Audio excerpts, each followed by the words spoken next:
ditutup. Dan kita akan mulai lagi langsung dengan mengucap Bismillahirrahmanirrahim. Saya ingin memperkenalkan lagi pembicara yang berikutnya ini. Mas Pandu Wibowo, SOS ME. Beliau S1-nya di Ilmu Politik UIN Jakarta, S2 di Kebijakan Publik Universitas Indonesia. Beliau merupakan penulis buku nih, desainer baru birokrasi, dan juga buku merajut gagasan kebangsaan. Jadi mungkin sebagian dari kita di sini nih memang pernah ini ya, pernah baca bukunya. Nah, sekarang kita bisa berdiskusi langsung dengan beliau. Kepadanya dipersilakan. Baik, terima kasih Pak Fadil atas kesempatannya. Mohon izin Pak Rudi selaku Direktur Eksekutif CIDES, izinkan kami menyampaikan beberapa hal tentang talik ulur kebijakan pemerintah pusat dan daerah dalam menangani COVID-19 ini. Baik teman-teman semua, kami sudah menyiapkan beberapa bahan paparan. Baik, ketika kita melihat wabah corona masuk di Indonesia pada awal Maret 2020, sebenarnya memang beberapa pemerintah daerah maupun beberapa para pakar sudah memprediksi bahwa akan terjadi sebuah gelombang wabah corona yang akan masuk ke Asia Tenggara dan masuk ke Indonesia seperti itu. Cuma memang yang disayangkan pada saat itu adalah ketika pemerintah tidak tanggap dalam proses pencegahan ini, sehingga ketika wabah itu masuk pada bulan Maret, ya pemerintah tidak siap dengan kondisi seadanya seperti itu, sehingga penularan dalam waktu ke waktu, hari ke hari itu semakin cepat menyebar di Indonesia, dimulai dari Depok, Jakarta, Bekasi, Jabodetabek, sampai kemudian menyebar di seluruh Indonesia seperti itu. Nah, kita teringat teman-teman semua dalam kasus flu Spanyol pada tahun 1918. Ada kejadian menarik di sini sebenarnya. Waktu itu ketika flu Spanyol hadir pada tahun 1918, itu berdampak sampai ke Indonesia juga. Jadi total populasi penduduk dunia yang terkena flu Spanyol ini sekitar 500 juta orang seperti itu. Nah, pada saat itu Indonesia dijajah oleh Belanda, namanya Hindia Belanda. Dan ketika flu Spanyol itu masuk ke Indonesia, pemerintah Hindia Belanda itu mengatakan bahwa flu ini adalah kolera seperti itu, penyakit kolera. Nah, tapi bagi masyarakat Indonesia, ya, di pada saat itu ada Kesultanan A, Kesultanan B, banyak pakar juga pada saat itu yang mengatakan bahwa ini bukan kolera seperti itu. Jadi kalau misalkan Hindia Belanda itu mengeluarkan sebuah kebijakan vaksin untuk kolera, ini nggak pas. Tapi pada saat itu pemerintah Hindia Belanda yang menjadi center of government pada saat itu tetap, oh ini adalah harus disembuhkan dengan vaksin kolera seperti itu.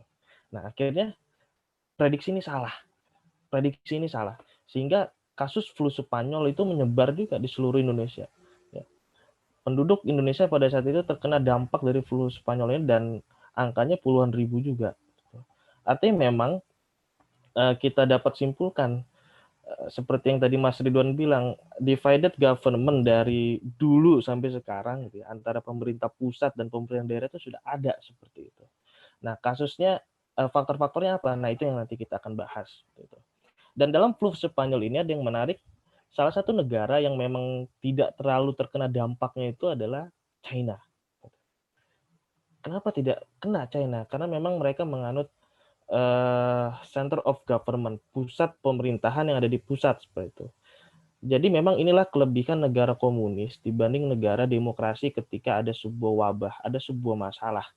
Kalau negara komunis, ketika ada sebuah masalah, dia akan terpusat satu komando seperti itu. Tapi kalau negara demokrasi, ya, di mana banyak sekali afiliasi-afiliasi politik karena ruang demokrasi yang dibuka itu, sehingga penanganan kasus sebuah bencana itu beda-beda di setiap daerah. Karena tadi warna-warna politiknya beda seperti itu.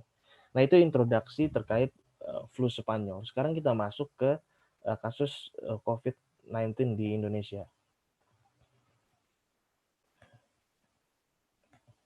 Nah, di sini teman-teman bisa lihat juga beberapa kasus yang terjadi di Indonesia terkait tarik ulur kebijakan pemerintah pusat dan daerah. Kita mulai sebenarnya dari kasus pada tanggal 29 Maret ketika Pemda DKI itu mengusulkan langsung karantina di wilayah khusus DKI seperti itu. Namun ditolak oleh Presiden, ya.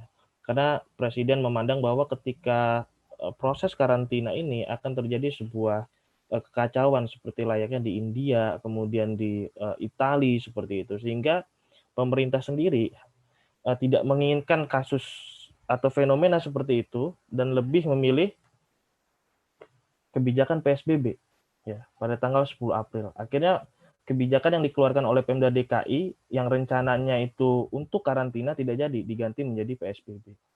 Contoh kedua lagi misalkan kasus mudik ya. Seluruh kepala daerah mulai dari Bekasi, kemudian Tangerang, Depok, Bogor itu mengusulkan kepada pemerintah untuk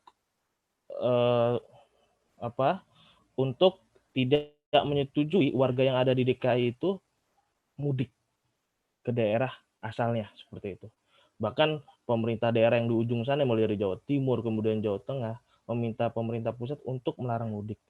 Cuma karena lagi-lagi alasan ekonomi ya, sehingga pada pertengahan Mei di kisaran tanggal 10 Mei di sini PLT Menteri Perhubungan pada saat itu Pak Luhut bin Sarpanjaitan mengatakan bahwa mudik itu dibolehkan dengan alasan ekonomi, ya seperti itu. Itu kasus kedua. Contoh kasus ketiga adalah misalkan penghentian kereta api komuter line yang dimulai oleh usulan Bupati Bogor, ya. Kemudian diikuti juga oleh Wali Kota Bekasi, kemudian Wali Kota Depok yang menginginkan bahwa penghentian kereta api karena memang di komuter lain ini menjadi sebuah klaster baru penularan kasus. Cuma lagi-lagi yang ditolak oleh Menko Marves yang juga pada saat itu menjadi PLT Menteri Perhubungan. Lagi-lagi dengan alasan ekonomi seperti itu. Belum lagi kasus yang ada di Papua. Misalkan seluruh kabupaten di Papua, kepala daerahnya mulai dari kabupaten, kota sampai tingkat provinsi, mulai dari Papua Barat sampai Papua, itu mengusulkan kepada pemerintah untuk menutup bandara di Papua seperti itu. Tapi lagi-lagi ditolak dengan alasan ekonomi. Sehingga sekarang kita bisa katakan bahwa Papua ya menjadi sebuah center dari kasus kasus COVID-19 di wilayah timur Indonesia. Cukup banyak di Papua seperti itu. Ya.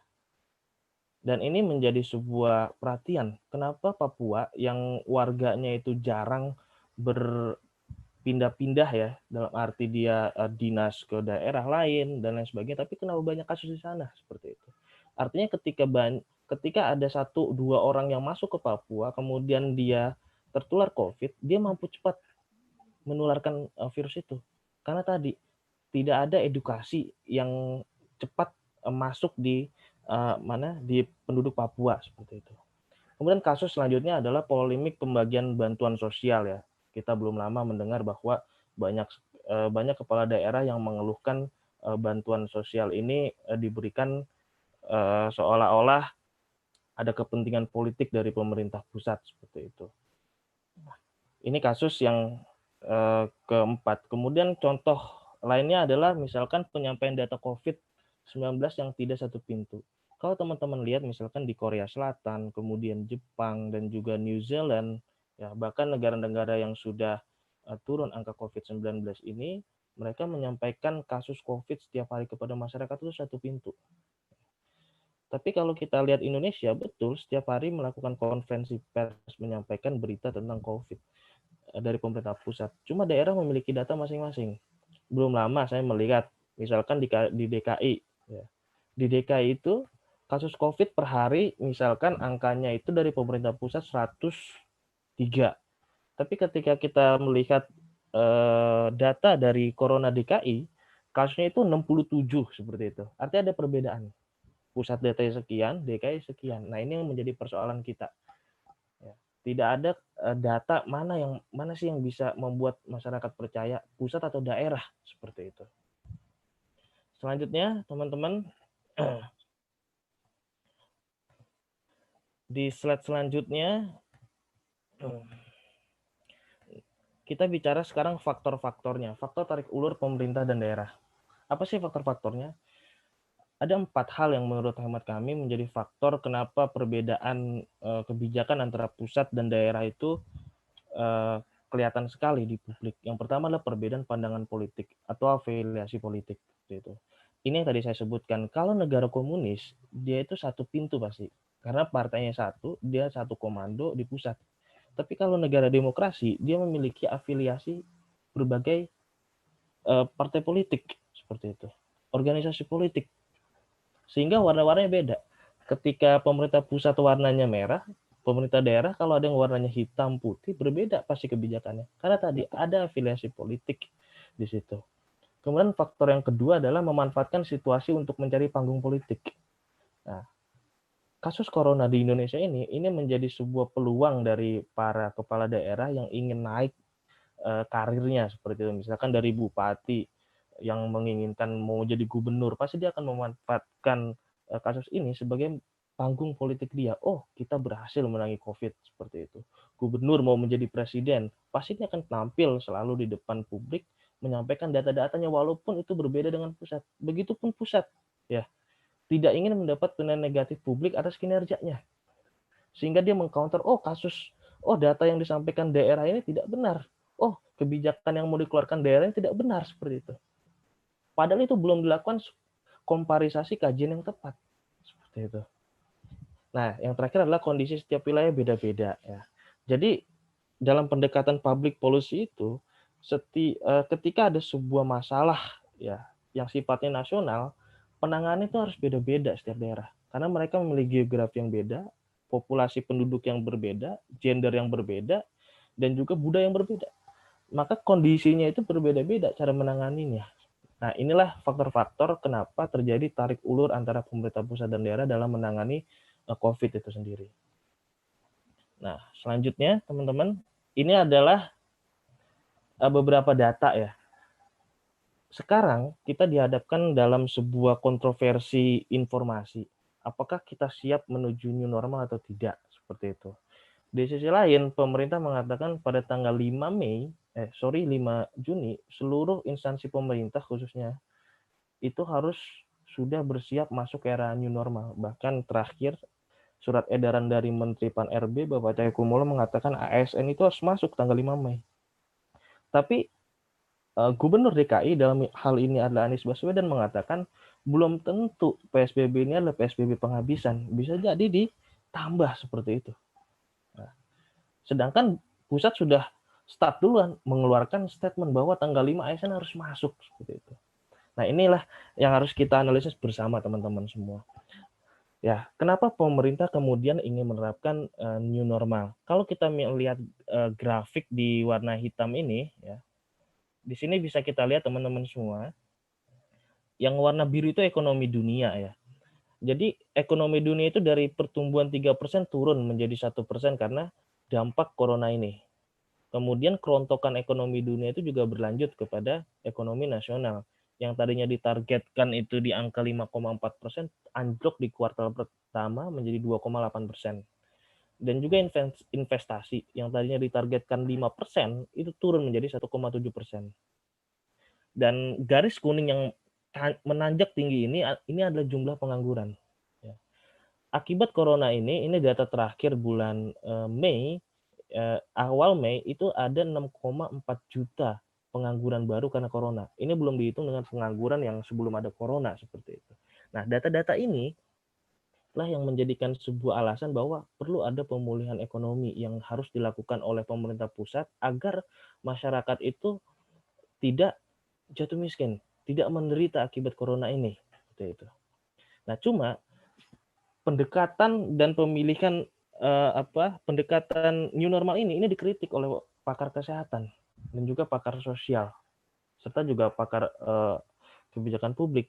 Kalau kita lihat di sebelah kanan, di sini adalah jumlah kasus COVID yang masih fluktuatif sampai 30 Mei ini.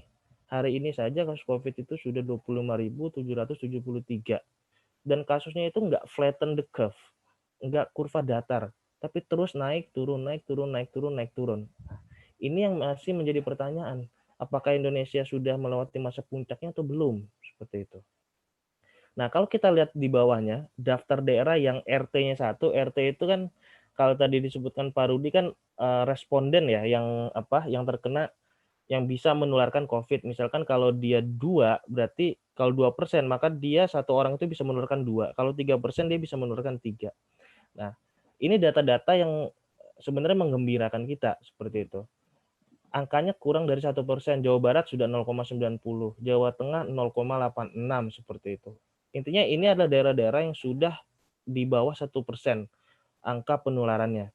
Nah, DKI itu belum masuk di sini. Kemarin sudah 0,98 angka penularannya. Cuman sekarang naik lagi menjadi 1,0 sekian seperti itu. Nah, artinya di sini masih menjadi pertanyaan apakah DKI layak untuk menuju new normal atau tidak ya. Nah, selanjutnya ini kurvanya. Nah, teman-teman semua, ketika kita menganalisis, kita sebenarnya siap nggak sih menghadapi new normal ini? Menurut hemat kami, ada sebuah trade-off, ekonomi atau kesehatan. Ini harus dipilih oleh pemerintah. Namun di sisi lain, di sini saya juga menuliskan sebuah kurva tentang titik equilibriumnya, titik temunya. Kita kapan harus fokus kesehatan dan juga kapan fokus ekonomi. Sekarang kita fokus kepada kurva yang sebelah kiri. Ini kurva yang menandakan bahwa kita perlu fokus terhadap ekonomi. Ya. Skenario pertama adalah kita fokus kepada ekonomi. Kenapa kita perlu fokus kepada ekonomi? Karena tadi masalah-masalah yang terjadi. Penurunan angka pertumbuhan ekonomi dari 5% menjadi 2,8%, penurunan angka investasi dari 5% menjadi 1,7%, pengangguran meningkat menjadi 6,7 juta seperti itu. Kalau dibiarkan, tentu ini akan menjadikan sebuah dampak krisis sosial, di mana nantinya akan ada demo besar-besaran seperti itu, kemudian juga penjarahan dan sebagainya. Nah, ini yang tidak kita inginkan. Itu kenapa perlu ada percepatan pertumbuhan ekonomi di Indonesia di tengah kasus pandemi COVID ini. Tapi kalau teman-teman lihat di sini, teman-teman bisa lihat di sebelah kiri di sini ada garis warna biru ya. Garis warna biru itu kalau dia menanjak di sana ya, artinya kalau fokus ekonomi, maka garis yang warna oranye di bawah itu mengatakan bahwa kalau kita fokus kepada ekonomi berarti kita juga menambah angka kematian ya. Jadi adaptation health. Jadi kurva kesehatan itu mengikuti gitu loh. Dia jadi terpaksa mengadaptasi dari kurva yang warna biru itu ekonomi. Jadi kalau misalkan kita fokus kepada ekonomi, ekonomi tumbuh, juga diiringi juga kasus kematian yang juga meningkat, kasus penularan COVID yang juga meningkat, seperti itu.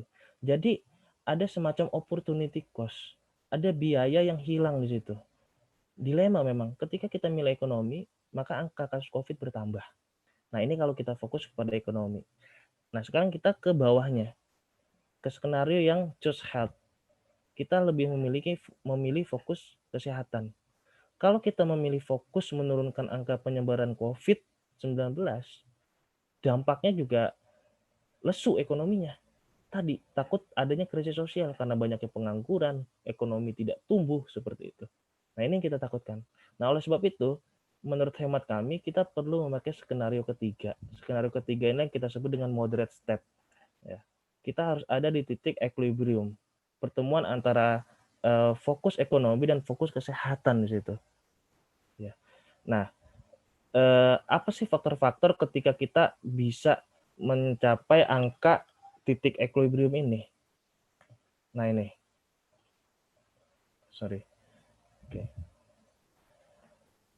Nah sekarang pertanyaannya, apakah harus memaksakan new normal?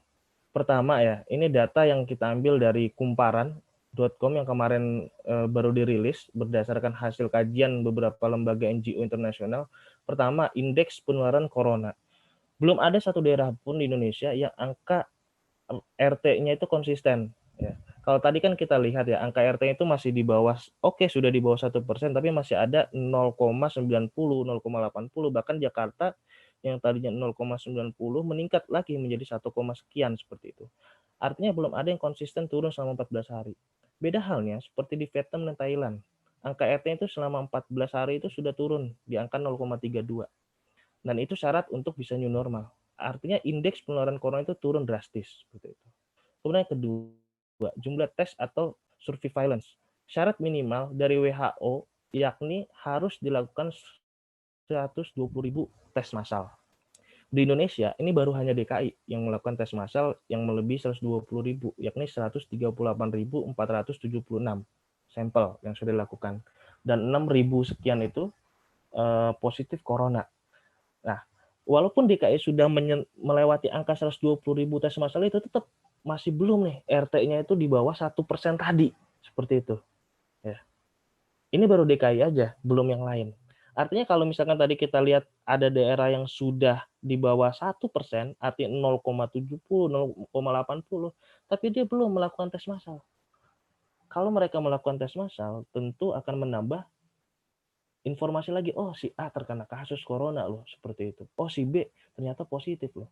Dan fakta membuktikan di pertengahan April itu, 80% orang yang positif corona itu adalah OTG, orang tanpa gejala. Dan kita tidak menginginkan itu. Artinya bisa jadi yang tadinya daerah itu RT-nya sekarang datanya di bawah 1%, bisa jadi ketika tes massal bisa sampai 2% lagi. Nah ini yang tidak kita inginkan. Dan kedua adalah kesiapan rumah sakit. Gitu ya. Nah, kita menginginkan ketika new normal itu dilakukan, artinya kan kita bisa mengasumsikan dan memprediksi bahwa kasus COVID itu akan bertambah banyak juga. Seiring tadi kita fokus kepada ekonomi, kurvanya jelas tadi mengatakan seperti itu. Artinya ketersediaan rumah sakit, kemudian peralatan kesehatan ini harus kita perhatikan. Dan di slide terakhir, nah inilah rekomendasi dari kami. Rekomendasi ketika dihadapkan dalam trade-off, mau milih ekonomi atau milih kesehatan. Di slide terakhir ini akan saya bacakan. Pertama, saat ini pemerintah harus tetap fokus menekan jumlah penularan kasus COVID, angka kematian masyarakat karena COVID, dan pemulihan pasien yang sedang dirawat karena tertular COVID. Selain itu, pemerintah juga harus berhasil dalam melakukan pemetaan kasus COVID dengan melakukan tes massal kepada masyarakat yang belum dilakukan secara maksimal sampai dengan saat ini.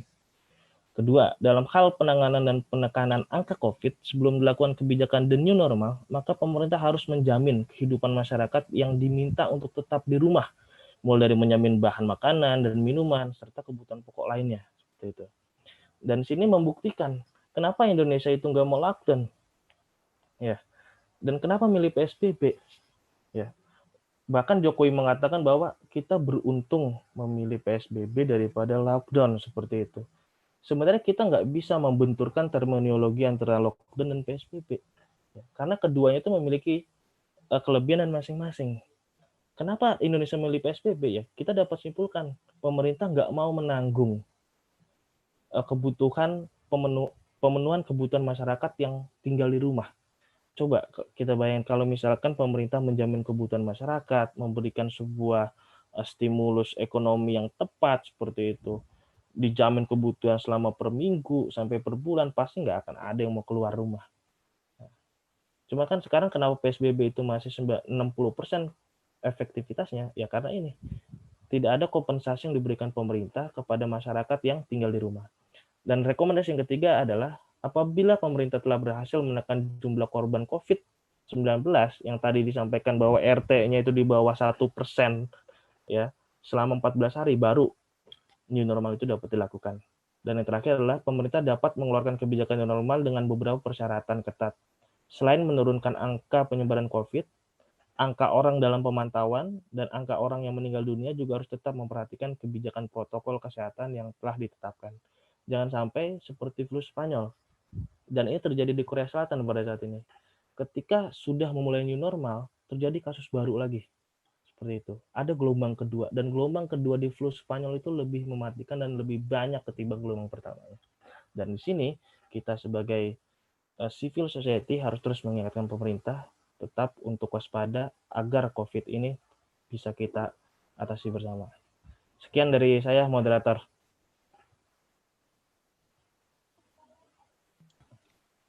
Ya, terima kasih untuk Mas Pandu yang sudah berbagi pandangannya dengan kita.